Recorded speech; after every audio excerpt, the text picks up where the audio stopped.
Hello, everybody. Welcome to a special digression episode of Fargo Knots. We are here to discuss some sad news that we heard about today. Was it today or yesterday? I heard about it yesterday, I believe, but I don't know. But don't be confusing. This is some bad news. The great Drew Struzan. Uh, he was a American artist, illustrator, cover designer. Um, Died, October 13th, 2025, at the age of 78. Um, Fortunately, he had been battling Alzheimer's for a while. But yeah, he's very famous. Poster illustrator, movie poster illustrator is probably what most people in the mainstream know him for. And if you've seen movies, you've seen his posters. To name a few, we've got Star Wars, Indiana Jones, Back to the Future, Harry Potter, E.T., Adventures in Babysitting, just Goonies, fucking Goonies. Like any cool like action tilted movie in the '80s had an awesome Drew Struzan. He also, did a lot of stuff. We'll get to more stuff later. I don't need to fucking info dump at the beginning. But yeah, you guys, was it kind of a kind of remember his stuff as long as you can kind of remember. Yeah. Pretty much, yeah. You know what I mean? Yeah, I think somebody brought up the fact that whenever we would go to rent a video place, you would always look for those covers and you would know you're in for a good time because just looking at them, they evoke some kind of adventure, they evoke some kind of mystery. I don't know if you brought up Hook yet, but that's another one where it was like, oh yeah, just looking at that cover of Hook, you just knew you were in for a fun pirate adventure and a really good time. And it was I don't know if it's an official designation or not, but they often called it circus posters. Like it looked kind of like a circus poster, like stuff to, those were designed to draw you in, right? I'm not gonna go into my favorites, but there are some on here that are just so you look at some of these and they are very iconic. When you think of the film, you think of these images. Very iconic, Junior. Yeah. This Star Wars one, not so much because I don't think I recall ever seeing this one, but I've seen his other versions of it. What this was like his first Star Wars one, and it was him and another guy. I think his name's Charles White. And Charles White, I think, wasn't comfortable with illustration or something like that. So Struzan did all the human, illustrations while the other guy did the rest of the stuff or some of the other stuff. Okay. But it was his first Star Wars poster, and it was for the re-release of the movie. All right. So it's not like one of those famous ones that you always know. Yeah, Alice Cooper, welcome. Was it Welcome to My Nightmare? Yep. Mm-hmm. So this must have been pretty early on in his career, trying to settle into a style. Yeah, I mean, he always kind of had some of that stuff's different. So he always kind of had a Norman Rockwell-y, that is definitely Norman. The middle one here, the Blackbird. Yeah, illustration, eye. So, very realistic people. Some other, so like I was saying too, he was doing, he would do album covers too. He actually did a lot of album covers. You can see that similarities with some of this art here. Yeah, he to me, the ones that stuck out for album covers, especially was that Alice Cooper Welcome to My Nightmare, but the one I'd never realized before was Sabbath Bloody Sabbath, Black Sabbath. Oh, was his as well, which is also very, very iconic album cover as well. The other thing I found when I was looking was he did did a cover for Action Comics number 800 back in the 2000s. And it's kind of funny because it shows, classic thing of Superman lifting a car over his head, but with a straight on view, and then there's a self portrait of himself running away from it in the foreground. It's pretty cool. But yeah, that's another, that Sabbath Bloody Sabbath, like I said, was always like a iconic album cover to me, and didn't even know it was the Struz. Well, no, you weren't there. Went to Guillermo del Toro, did that traveling exhibit of a bunch of his collections. That was supposed to be like a kind of an ad for like he was going to turn one of his house of his in LA into like a museum with his collection. But I think like a earthquake or a fire or something, or a flood, that house out, unfortunately. But he did a touring exhibit with all his stuff, and one of the things there was a Drew Struzan original of Pan's Labyrinth. Whoa, that's cool. Really cool, yeah. I'm just looking at some right now. This one is such a, like, it's simple, yet it tells so much about the movie. Oh. And it doesn't give a lot away, but after you see it, it's like, it gives everything away after you see the movie. Because it's like, the thing could be anybody, and it's like this, it's a fractal, like there's fractals all around it, so it's like, it could be mirrors of everybody that's in the film. And it's so like, you can tell it's like a parka, you can tell there's snow on there. But it's such an iconic image. And I saw this one, I was like, oh, it's pretty similar. It's like a light shining character, but it's a moon instead of a light. But it's such a good shot, such a great poster for a movie. And some of these I haven't seen before, like DC Cab, that's an awesome one. Pirates of Penzance. Pirates of Penzance. There he is, the very model of a modern major general. Yeah, let me know if you guys want me to click on one. We can like maybe zoom in if it gives me the option. But these are just all really... No, it's great, just like kind of... really good. But I mean, like, depending on what the film is, whether it's romance, comedy, action, drama, he really is able to like kind of make even that known on the front. Oh, wow, he did American Tail. That makes sense looking at that. The Pan's Labyrinth one on there? Or haven't we gotten that far yet? We're in the 80s. Yeah. It's going.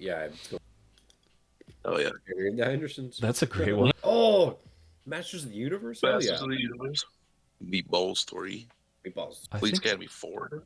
Hot Pursuit. I don't know if I've seen that. I might have seen that. Oh, dude. Coming to America? That's a great one, too. Yeah. I always thought that was... There's like... Because we're so used to like his... fantasy, like the future, and like his Star Wars and Harry Potter, like we're used to that style. So a lot of these that are just more realistic, you just don't. Knights do. Well, a lot of these that are so realistic, I have seen some of these and they're just actually photographs. But he's clearly working from photographic reference. But like, yeah, 100%. Regardless, it still is just like, we're back. So impressive that he's able to work in so many. Because look at that Flintstones. Look at that Flintstones. That's always been impressive to me. Because I didn't know that was him, but I've always been impressed with that one because the faces are a slight bit caricaturized, in my opinion. Right. They're not just a little bit. Yeah, just a tiny bit. Yeah, there's a little cartoon to it. And then it ranges even from that to like purely animated stuff, like we were seeing right there. And it's just really, is impressive. I love that he did the self-homage with the DuckTales movie poster. Yeah, that one. You know what I mean? Because it's an homage to his Indiana. Yeah, it's like Temple of Doom, totally. Yeah. Well, Cannonball with some sort of parchmenty. It's got a very Indiana Jones. Yep, look at this, Cutthroat Island. Mallrats. Wow. Yeah. This was a big flop, but I still enjoy my time with Cutthroat Island. It's a good time. I don't think I've ever seen it. It was way over budget. Kind of pirate movie that kind of bombed, but I think it's fun. I love that. Hell yeah. Dude, Mallrats, classic. This one. Up at Treasure Island? Island, hell yes. Such a good version of Treasure Island too. This one, OG Harry Potter. Little Panger, dude. Little Bradshaw here. Panger. Little boy right there. There I am, dude. There you are. Me. Find me a hoggy hole. Hoggy hole. I'll find you a hoggy hole, Mr. Potter. I'll find you a hoggy hole. He's got a Hellboy one. Here we go. We got a Guillermo there. Guillermo in the house. Yeah, crikey, that's a great one. Crikey. I love Crocodile Hunter, man. That's such a good one. This summer. Cruising. Oh, there's the Pan's Labyrinth one. Yeah, it's a good one. I saw the original art for that at that exhibit. Nice. Yeah. I'm just gonna go through some of these. I was gonna say, like, I think they cut out a bunch of movies because he did Force Awakens also. That was like his last Star Wars poster, I think. I'm sure. Well, he also did like a Ready Player One. Yeah. They didn't have money to host the web space. Big Trouble with Classic. Yeah, I can't see Cannonball Run 2. Look at that on the right side there. That's very like in the style of like even Indiana Jones and some other things going on. Yeah. What's funny is like he's kind of like parallel to like John Williams. Like he's the John Williams of poster art. You know what I mean? Yeah, Just, like, he is. He funnier is. Considering he did poster art for a lot of John Williams. Exactly. But it is like that if you know what that name means, like, oh, John Williams is a composer and he does really good composition. You know what I mean? Yeah, like the name equals iconic work, then like what a fantastic pedigree. Yeah. You always know if you're well, I don't know about like Stroke or Ace. There's a lot of these like driving movies from back in the 60s, 70s that he did posters for that I have no idea the quality of the movie, but the poster's a banger. So Adventures in Babysitting, like that's a great one. Yep. Here's a list of some of the people that he did album art for. Yeah. Tony Orlando and Dawn, the Beach Boys, Bee Gees, Roy Orbison, Black Sabbath, Glenn Miller, Iron Butterfly, Earth, Wind and Fire, and Liberace. And he also illustrated the T-shirt George Carlin wears on the front and back cover of his 1974 album, Toledo Window Box. Nice. Okay. Yeah. One thing I'm seeing here, Tyler, is that there's and even up there too at the very top, just like an alternate Raiders, maybe for a different country or something. It's a 10-year anniversary version of it. Ooh, cool. But like I think there's 3 different versions on that previous page of what was the movie? Well, it was Masters of the Universe. It's not this page. It's now. You'd have to keep scrolling, but there was like alternate versions that I've never seen before that were kind of cool. I also put the Sabbath album cover and the Action Comics cover in the command center there too. Wanted to take a peek at those boys. I haven't seen that Blade Runner poster. It was a task. Italian. So yeah, essentially we just wanted to give some Struzan some love since he unfortunately passed away recently. So this is a tribute to him and his work and how much it means to us. And I'd really appreciate it if other people could throw in the comments below, something that, you connect with Drew. Yeah. I mean, his name even, Drew. He drew so much. He was born to draw. He drew. Even if it's not Drew Struzan and his work, maybe if you can throw something in the comments that's like something that sticks with you that is similar to this, like maybe a composer or an aspect of, even if it's like, oh, the smell of poppies, just like for Drew, let's think about the things that stick with us that are our actual movie itself and all the things with it.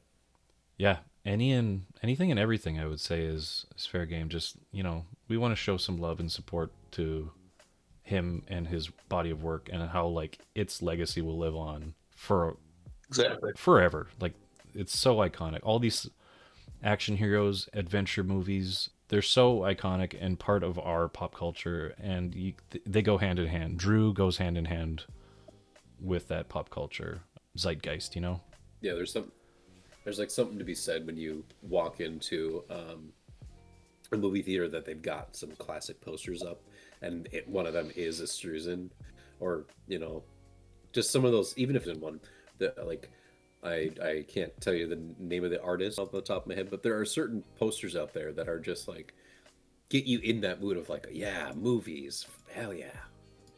I know. And I don't think movie posters will be the same because, I mean, these hung up in actual theaters. Like, you got to remember that. Like, these are posters now, but when they came out, people were going to movie theaters and seeing, you know, these things first before they go see the movie. And, like, it's such a good encapsulation of the movie and what you're in for. To me, the movie poster and industry died when the blue and orange wave went through. Everything was blue and orange. The same since then.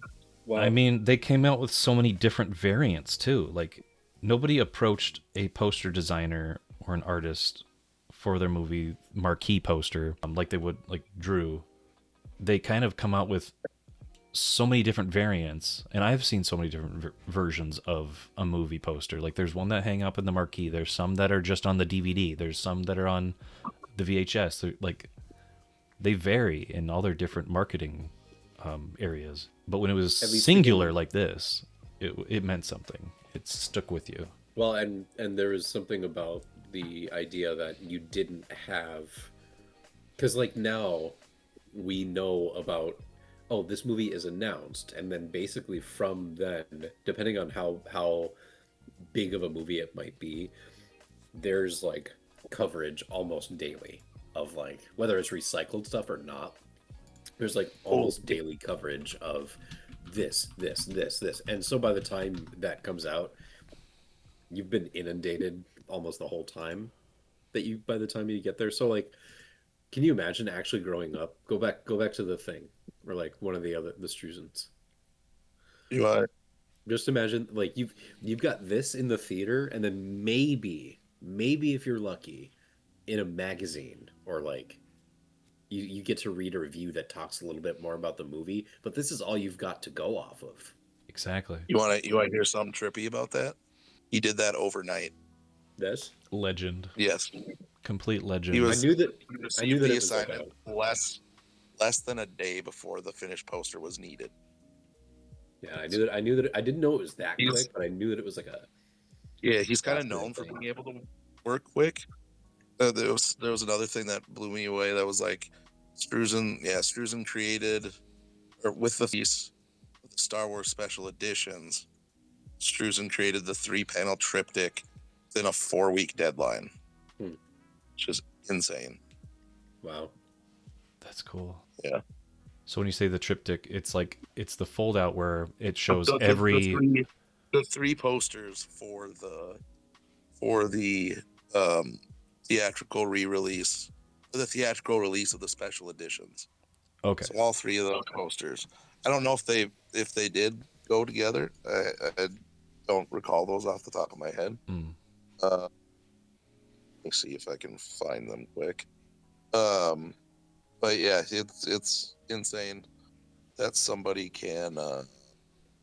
Yeah, this being made overnight, like that's just, you gotta wonder what he was given as like a prompt, like thinking of AI, but like, all right, Drew, it's a movie about this, and like what he's given as like his motivation make this. I bet this was from a discussion probably with John Carpenter or something, or somebody in his office where he dictated, or he just quickly was like, here's the important things that I need captured, and then just go with it. Like, yeah, I think it was like, it could be anybody. Like anybody can be the thing. Like, and he's like, oh, gotcha.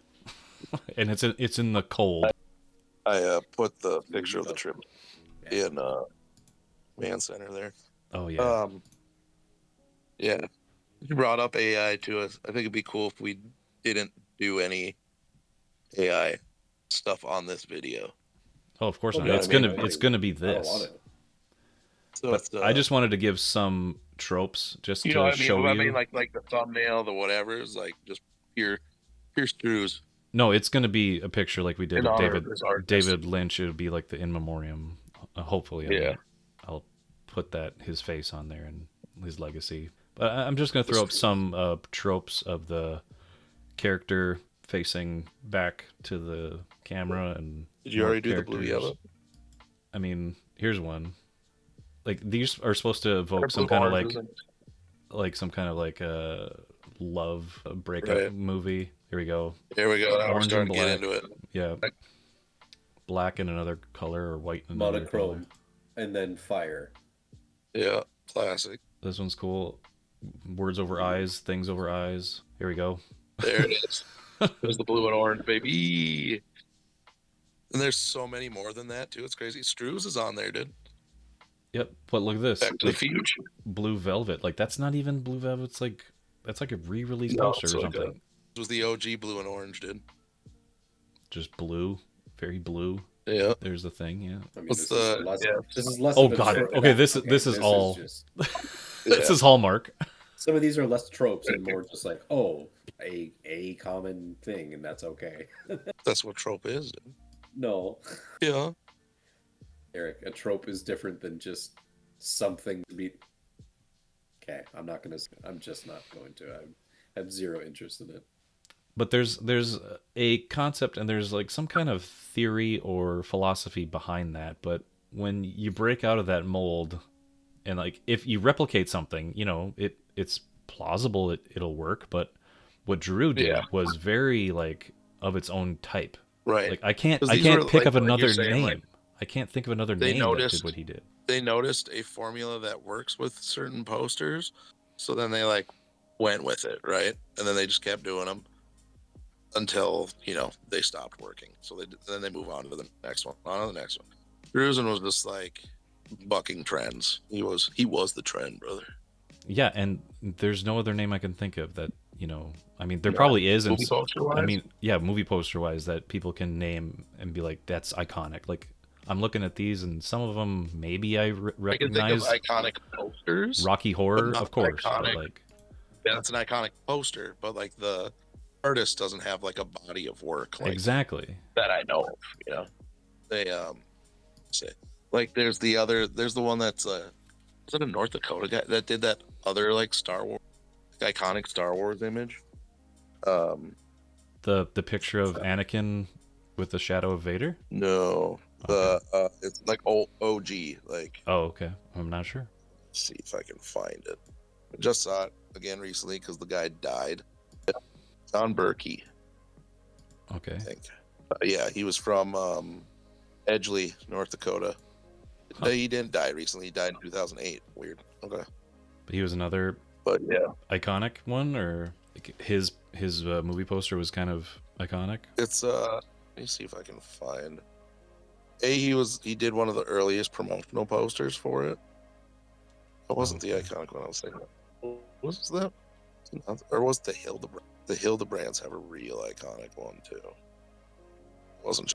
I'll just say this as we kind of wrap this one up. Drew Struzan, if you ever think about, you know, buying a movie poster, make it a Drew Struzan one, because I mean those are so.